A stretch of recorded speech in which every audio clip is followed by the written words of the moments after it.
အားလုံးမင်္ဂလာပါလူတွေကိုပြစ်ထဲကြရောက်စေတဲ့လူသားအားလုံးရဲ့ပုံရံတူစာရမဏတ်ကို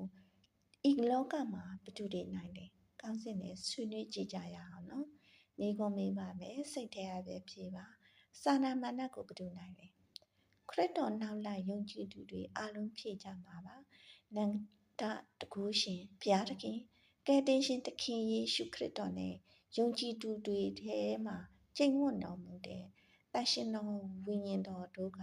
စာလံကိုအောင်နိုင်တယ်လို့ဖြေကြပါမယ်။ဒီတရားဒေသနာကိုအဆုံးထိနားထောင်ပေးပါအဖြေကိုရအောင်တဖြည်းဖြည်းချင်း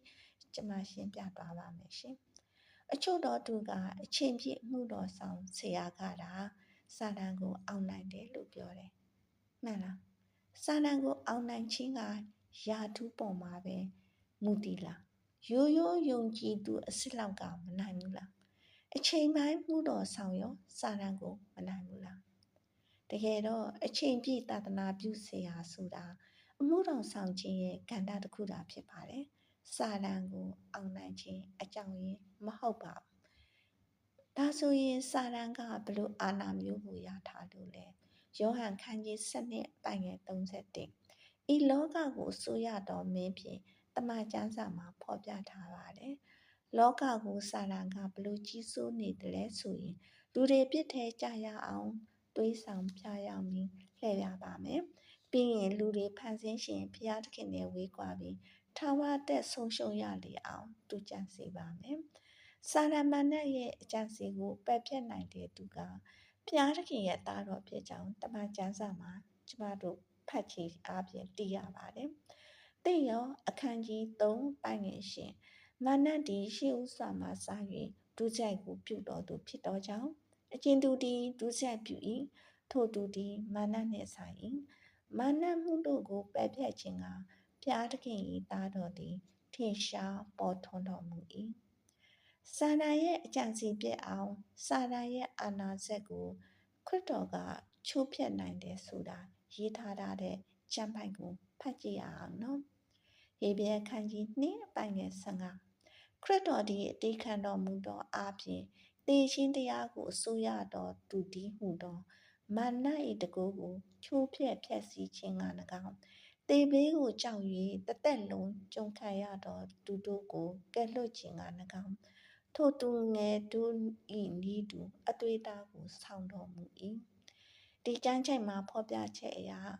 သခင်ယေရှုကလူစားတီကိုခံယူပြီးလက်ဝါးကတိုင်မှာအသေးခံတော်မူခြင်းအပြင်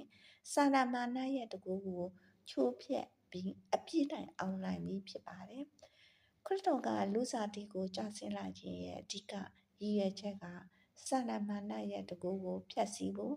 စာရမဏဆောင်ရွက်တော်အမှုရာဒုစရိုက်အလုံးကိုပယ်ဖြတ်ပြီးလူအပေါင်းထာဝရတက်ကိုရဖို့ပဲဖြစ်ပါတယ်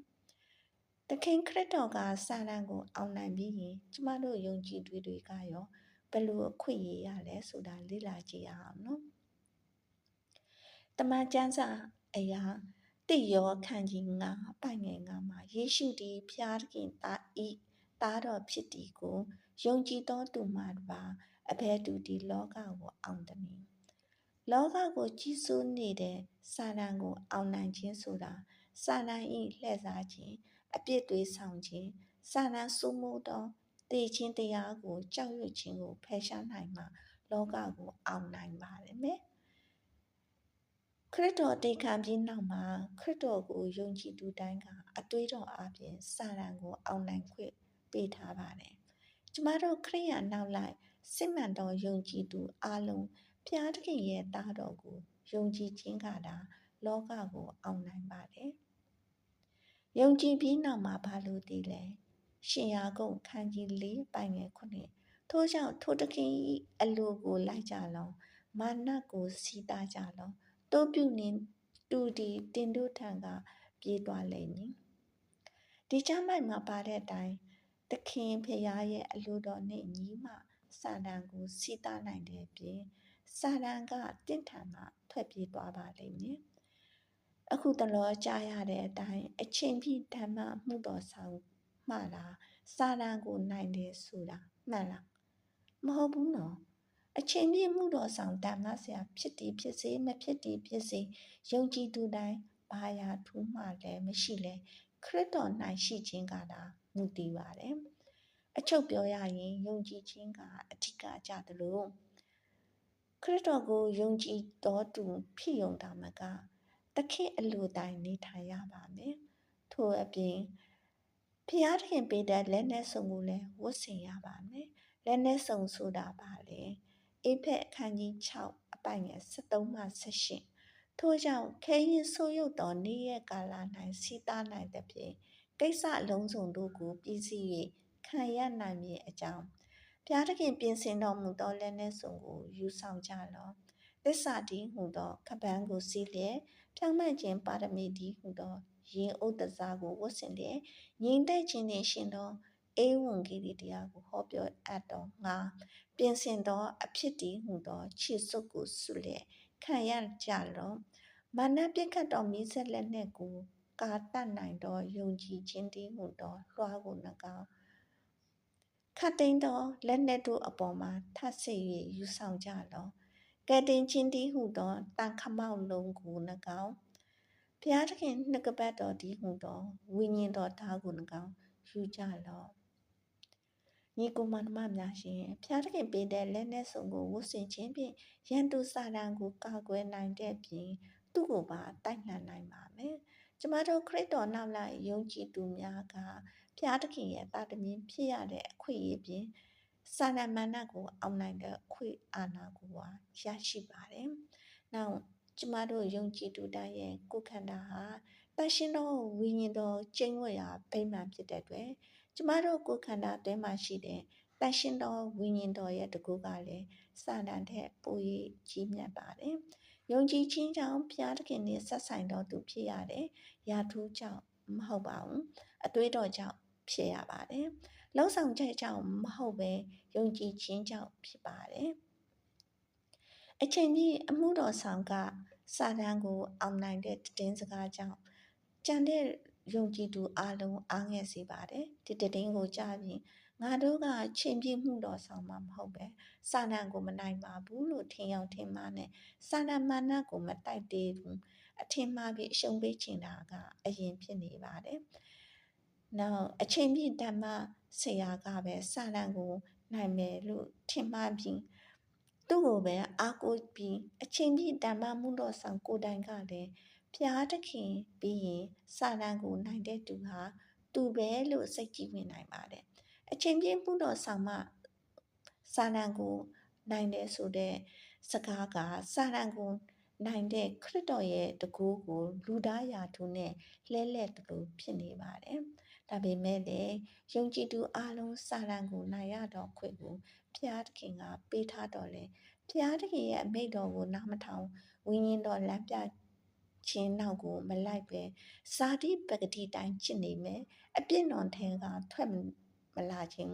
အပြစ်တော်ထဲမှာပဲဆက်ပြီးမွေ့လျော်နေမယ်ဒါအပြင်ဘုရားသခင်ပြင်ဆင်ထားတဲ့လက်နဲ့စုံကိုဝတ်မဆင်ထားဘူးဆိုရင်စာနာလက်အောက်ကြာရှုံးနိုင်ပါတယ်အချိန်ပြည့်ဓမ္မမှုတော်ဆောင်လဲတတိမရှိရင်ကြာရှုံးနိုင်ပါတယ်ငါကအချိန်ပြည့်စရာငါကတော့ဝိညာဉ်ရေးရမှာခိုင်မာတယ်လို့ကိုယုံကြည်လွန်းရင်ပြိုလွဲနိုင်ပါတယ်ညီကိုမောင်မများရှင်အချိန်ပြည့်မှုတော်ဆောင်တို့ကိုလေးစားတတ်ပါတယ်ဒါပေမဲ့ဖျားခင်ရဲ့ဘုန်းတော်ကိုကြော်လွန်ပြီးစိတ်ကြီးဝင်အန္တရာယ်ရှိပါတယ်စာတန်ကလူသားဘွဲ့ခုန်ထုံးအချိန်ပြည့်မှုတော်ဆောင်ဆိုတဲ့ခေါင်းစဉ်ကိုမကြောက်ပါဘူးခရစ်တော်ရဲ့အသွေးတော်နဲ့နှုတ်ကပတ်တော်အတိုင်းတက်ရှင်တဲ့သူကိုပဲကြောက်ပါတယ်ခရစ်တော်လက်ဝါးကတိုင်မှာမှုပြီးပြီလို့ပြောကြတဲ့ကစာတန်ကရှုံနေသွားပါပြီမြေတူတဦးတယောက်မဆိုငါမနိုင်တယ်ဆိုတာကခရစ်တော်ရဲ့အောင်မြင်ခြင်းကိုသေးသိမ့်စေပါတယ်အောင်နိုင်တဲ့ဝိညာဉ်တကူကစစ်မှန်သောယုံကြည်သူတိုင်းမှာရှိပါတယ်အချိန်ပြည့်အမှုတော်ဆောင်တဲ့တိတတ်မဟုတ်ပါဘူးလို့နော်တတိထားရမှာကဖျားတခင်ရဲ့အမှုတော်ဆောင်တိုင်းပိတ်တိတ်တကူရှိပါတယ်သူတို့ကိုမစော်ကားရပါဘူးတမန်ကျမ်းစာထဲမှာတက်တာလောနီအခန်းကြီး9ပိုင်ငယ်7မှ73မှာ အမှုတော်ဆောင်များကိုလေးစားဖို့ရေးသားထားပါတယ်အချိန်ပြည့်ဆရာများအတွက်နောက်တန်းကယုံကြည်သူများကဆုတောင်းပေးရပါမယ်ဘာကြောင့်လဲစာတန်ကိုရှေ့တန်းကတိုက်ခိုက်နေတဲ့အမှုတော်ဆောင်ကိုစာတန်ကပို့ပြီးတော့ပြစ်မှတ်ထားပါတယ်ဖျားမှုတော်ပို့ဆောင်ရွက်လေစာတန်ကပို့တိုက်ချင်လေပါပဲကျမတို့တာမန်ယုံကြည်သူတွေထက်တူတူကပို့ပြီးတော့ခံရပါတယ်သူတို့လည်းတတိမမူရင်ကြာရှုံးနိုင်တယ်ဖြစ်လို့အချိန်ပြည့်အမှုတော်ဆောင်တွေကိုဆုတောင်းပေးခြင်းဝိုင်းဝန်းမဆခြင်းလိုအပ်ပါတယ်နောက်ဆုံးအချုပ်ပြောရရင်အချိန်ပြည့်အမှုတော်ဆောင်ဆရာကတာစာတန်ကိုနိုင်တဲ့အယူဆကမှားယွင်းသောဩဝါဒဖြစ်ပါတယ်အချိန်ပြည့်မှုတော်ဆောင်ဆရာကတာစာတန်ကိုနိုင်တယ်ဆိုတဲ့အယူဆကခရစ်တော်ရဲ့တကူကိုလူသားရာသူနဲ့လဲလှယ်တလို့ဖြစ်နေပါတယ်စစ်မှန်သောယုံကြည်သူတိုင်းကစာတန်ကိုနိုင်ပါတယ်ရှင်အဆုံးထိနားထောင်ပေးလို့ကျေးဇူးတင်ပါတယ်